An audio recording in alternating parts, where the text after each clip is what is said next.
Alors, est-ce que tu peux faire ça? Non, non, non, non, non, ça. Voilà. Tout à fait.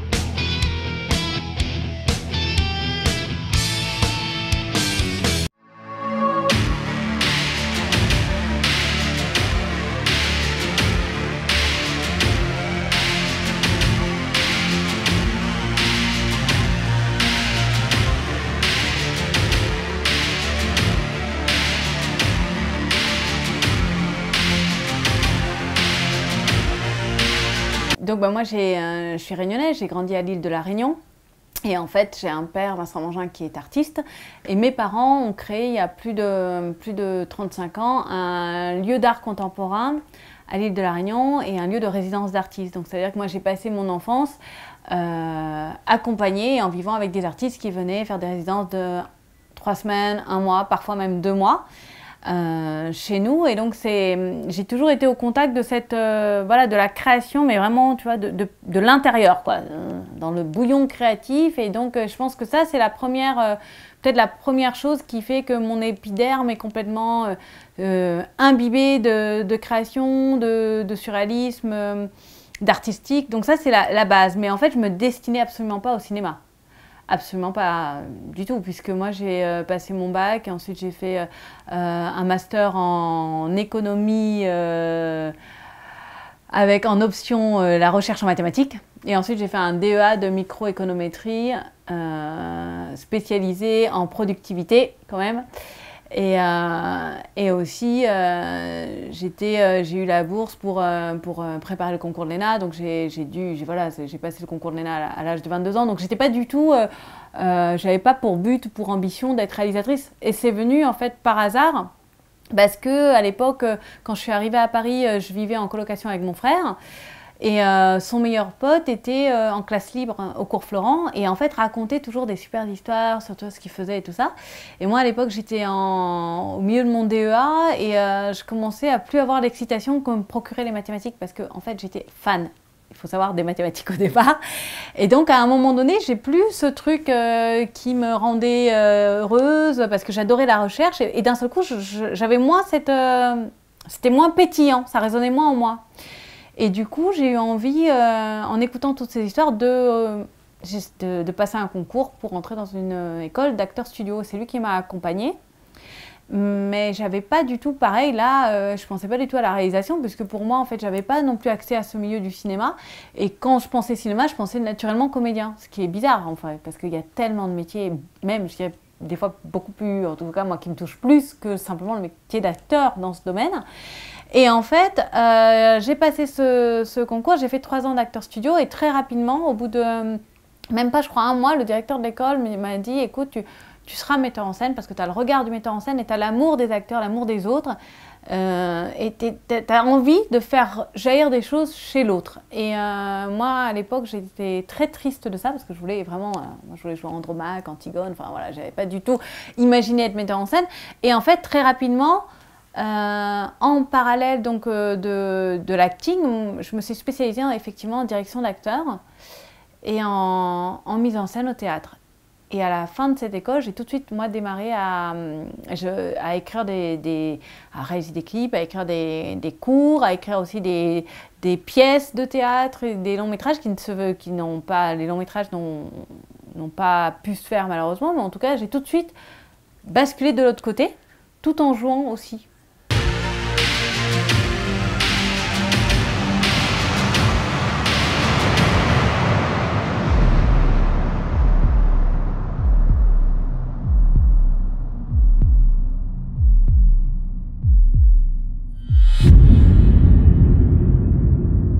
Je suis ailleurs, quelque part ailleurs. Et donc j'ai commencé par plusieurs cours. Les tout premiers étaient assez toujours radicaux, assez particuliers parce que je ne savais pas qu'il y avait des équipes, donc je faisais un peu tout dès le départ, le make-up, le costume, même les tout premiers je faisais même la lumière, donc voilà. Et donc on a eu un scalp et des roses, on a eu Plan A3, Interférence, on en a eu à peu près 4-5 avant Macadam Transfert, qui lui a démarré, c'est un cours qui fait 15 minutes et qui a été en 2011 pris au Festival de Cannes dans une sélection qui venait d'être créée qui s'appelait Banlieusards et qui était vraiment dédiée aux réalisateurs autodidactes. Donc, et de là, en fait, a démarré après, les choses ont été plus rapides, quoi. C'est-à-dire qu'après, j'ai enchaîné avec Karma Coma, qui est un film que j'ai tourné à La Réunion, qui fait 20 minutes, et qui est avec Jackie Berroyer et Philippe Naon. Et en fait, ce Karma Coma, il était vraiment fort parce que c'était la première fois où j'avais vraiment des acteurs. Enfin, j'avais le duo de Calvaire avec moi, on le tournait chez moi à La Réunion, donc j'étais hyper heureuse. Et ce film a commencé à faire, lui, plusieurs festivals. Enfin, pas mal à l'étranger. Ensuite est venu un troisième film qui s'appelle Autopsie des délices et qui lui pareil a fait des beaux festivals à l'étranger et pas beaucoup en France. Et ensuite on est arrivé à Adam moins Ève, qui est le dernier en date, qui est le dernier moyen métrage quoi, que j'ai fait en 2015. Et donc ce film a fait plus de 30 sélections en festival à l'étranger et c'est vrai que c'est la première fois que je gagnais des prix aussi, qu'on a eu beaucoup de presse à la fois en France et aussi aux USA, avec des grosses interviews. Et c'est là où je me suis dit, en fait, vu que c'est moi qui ai produit tous mes cours, allez, vas-y, lance-toi toi-même dans l'aventure d'un long métrage, en le produisant toi, en le réalisant et en assumant beaucoup de choses quoi, dessus.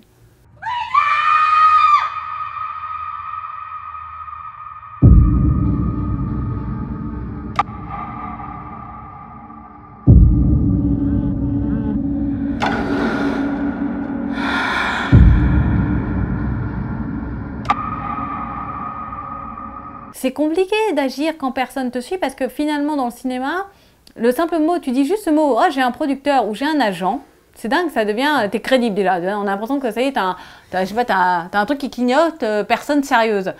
Mais il faut regarder qui est le producteur derrière et qu'est-ce qu'il fait comme job. Est-ce qu'il sert le film? Est-ce qu'il sert la création? Est-ce qu'il te comprend? Est-ce qu'il te ressent? Ça fait 4-5 ans que j'ai déjà signé 3 projets de long qui ne se font pas. Le premier, je crois que ça date de 6 ans. Et je suis toujours dans cette même étape où on me demande des réécritures, je fais des réécritures, je signe, on passe le CNC, on l'a pas, on passe une deuxième CNC, on l'a pas, on passe le CNC Outre-mer, on l'a pas. Enfin bon voilà, en gros voilà. Et à un moment donné, être réalisateur, c'est faire des films. Et j'avais vraiment eu une aventure juste incroyable avec Adam moins Ève. On arrivait quand même à la fin des festivals, parce qu'au bout de 2 ans et demi, 2 ans, ouais c'était 2 ans quand on... c'est quand même la fin de l'aventure pour un moyen métrage. Et donc voilà. Et en même temps, moi j'ai besoin de temps entre les films, puisqu'ils sont... je mets beaucoup de choses, donc j'ai besoin de me reconstruire après. Je ne peux pas enchaîner, écrire un scénario une année après année. Enfin, c'est pas vrai. J'ai besoin de me reconstruire. J'ai besoin de vivre aussi, de me nourrir, enfin, voilà, de ressentir. Et en fait, Fornacis, il est né d'une vraie, enfin, de la perte de quelqu'un, quoi. Et donc d'avoir envie d'écrire ça, enfin, simplement, puisque c'est un film sur le deuil. Et en fait, j'avais pas envie de m'encombrer d'un producteur. Et je dis bien le mot encombrer, vu que à chaque fois que j'ai signé, j'ai pas eu la chance que ça aille au bout. Donc c'était beaucoup à la fin de sacrifices sur moi, de remise en question que je fais en plus, parce que je suis assez... quand je donne ma parole à quelqu'un et que je dis ok on va le faire ensemble, je suis assez malléable contrairement aux apparences, parce que j'ai décidé. Et là j'avais pas envie d'être malléable, j'avais envie de faire le film que j'avais envie de faire et d'aller au bout. Et qu'il plaise ou qu'il plaise pas, peu importe, j'avais envie qu'il soit aussi authentique que mon travail sur les cours. C'est en ça que c'est proche. Parce qu'il n'y a aucun compromis, puisque je l'ai produit moi, j'ai mis mon propre fric, quoi. Donc à partir de ce moment-là, je sais pas, quoi, je me paye le luxe de pouvoir faire ce que j'ai envie. C'est un peu l'idée, quoi. Et c'est vrai qu'il s'est créé vraiment dans la même bonne ambiance que si j'avais fait un court-métrage. C'est-à-dire qu'avec des gens que j'ai entièrement choisis, que j'aime, toute mon équipe, c'est des gens avec qui j'avais déjà travaillé. Et même d'ailleurs, quand tu signes un long métrage avec un producteur, les premières choses, il n'y a pas que le casting qui pose problème. Il y a l'équipe, le casting de l'équipe. On te dit, ah ben attends, t'es bien avec ton monteur. Écoute, j'ai une super idée, on va te mettre un autre monteur. Donc voilà, c'est aussi un rapport de pouvoir, un film. C'est un pouvoir, quoi. Et il y a des guerres de pouvoir. Et moi, j'avais envie de faire ce film sans guerre, quoi, sans que ce soit que de l'amour, de travailler avec des gens en qui je crois, des gens que je trouve sont sous-estimés pour leurs compétences, aussi bien les comédiens que mes équipes techniques sont, voilà, n'ont pas la place qu'ils devraient avoir parce qu'ils ont le talent pour. Et voilà, c'est un film que j'ai fait en me disant, et si jamais on était libre, ça fait quoi, quoi.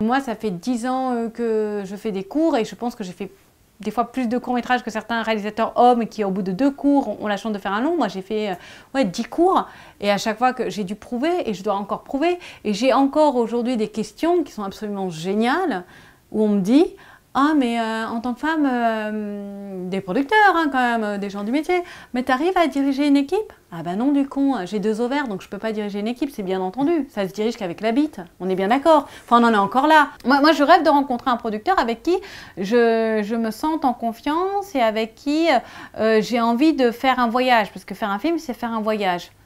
Mais avec qui tu te sens en sécurité aussi de le faire et avec qui lui se sent en sécurité avec moi. Voilà, il y a une double relation, quoi. Il faut que lui se sente bien et moi je me sente bien. Mais je crois qu'il faut aussi des fois, malheureusement, prendre le taureau par les cornes et faire les sacrifices qu'il faut. Parce que moi je souris et je suis heureuse de l'avoir fait, voilà. Mais après c'est des sacrifices, c'est du temps de travail, c'est comme tu n'as pas suffisamment de moyens, c'est des heures de montage qui vont être non pas rassemblées d'un coup, qui vont s'étaler dans le temps, c'est des heures nocturnes pour certains trucs parce que ça va être plus facile d'y aller la nuit pour telle chose. Enfin, voilà, tu dois t'accommoder, tu n'as pas le luxe de dire bon j'arrive, voilà, mon truc est fait de telle date à telle date. Et effectivement, le problème de la distribution se pose parce que quand tu n'as pas de distributeur, tu n'as pas aussi leur carnet d'adresse. Moi, j'ai pas de carnet d'adresse. J'ai pas de carnet d'adresse. Donc, je sais pas si un jour j'envoie une bouteille à la mer. Mon film, c'est une bouteille à la mer, quoi. Je trouve qu'il y a beaucoup de gens qui disent toujours qu'ils font des projets, ça va être super, blablabla. Je sais pas. Et puis d'ailleurs, tu es tellement mauvais juge de toi-même. Comment tu peux savoir? Voilà, moi, quand je dis que mon film est libre, ça, c'est une donnée, quoi. C'est une donnée mathématique. Le film est libre parce que je n'ai pas eu de contrainte, parce que j'ai fait ce que je voulais. Est-ce que le film va plaire? Je ne sais pas. Est-ce que le film a un distributeur? Il n'en a pas pour l'instant. Est-ce que le film aura une vie en festival? J'espère, mais je ne peux pas le garantir parce que je ne suis pas là... je ne suis pas dans les confidences des directeurs de festival, je ne sais pas ce qu'ils cherchent et ce qu'ils aiment. Et j'ai envie de dire, il existe. Donc effectivement, moi, j'ai déjà gagné en le faisant parce que tu avances dans ta vie. Je pense que ce qui est hyper important dans la vie d'un artiste, c'est d'avancer, de faire, et pas de rester sur des constats de non-action, quoi. Parce que le temps passe, parce que tu vieillis, parce que la vie passe, que demain tu peux te faire renverser, tu peux être pris dans une attaque, et il reste quoi, tu vois. Donc il y a un moment donné, je fais partie des gens qui croient qu'il faut agir. Je peux te sentir respirer.